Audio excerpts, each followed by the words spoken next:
And staying with Russia, Moscow is engaged in another spat, this time with a NATO member.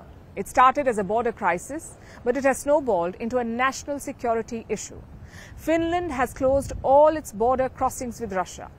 They will be closed for the next 2 weeks. We consider this is an issue of national security. In our case, Russian authorities have allowed persons without necessary documents to travel to Finland.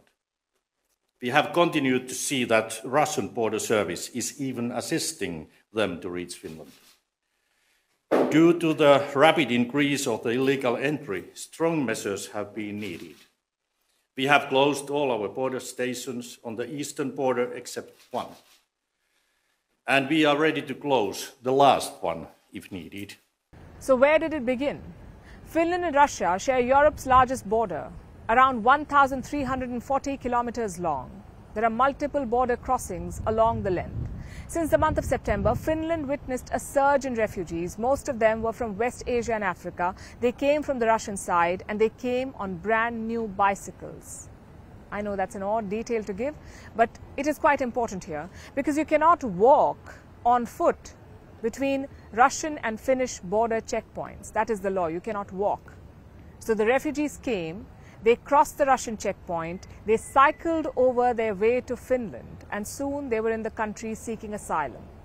In November alone, Finland has had 900 asylum seekers, which may seem like a small number, but at this border, it is quite a big figure. Because this is not easy terrain to navigate. It is hostile. Plus in winter, the temperatures are freezing. So first, Finland closed a few border crossings, then they banned crossing by bicycle, and now they have shut down the entire border. Their reasoning? Finland says Russia is weaponizing migrants. Hybrid attacks or hybrid efforts from Russia do not surprise us. And now this is coming in this way to Finland because the border is there. And we have to realize that in the same way that cyber attacks are a shared responsibility, so it's also a shared responsibility to protect the Finnish border. So Helsinki believes this is Moscow's hybrid warfare. But why is Moscow suddenly attacking them? Finland says it's got to do with NATO. This year, Finland joined the military alliance, NATO. That did not go down too well with Russia. So now they are funneling migrants. Russia, on the other hand, has rubbished these allegations. It is calling them, and I'm quoting, absurd. So there's hostility with one NATO member, but the Russian foreign minister seems to be visiting another. That's Sergei Lavrov. He will be in North Macedonia later this week. This is for a meeting of the OSCE, the Organization for Security and Cooperation. It was set up during the Cold War to diffuse tensions between the East and the West.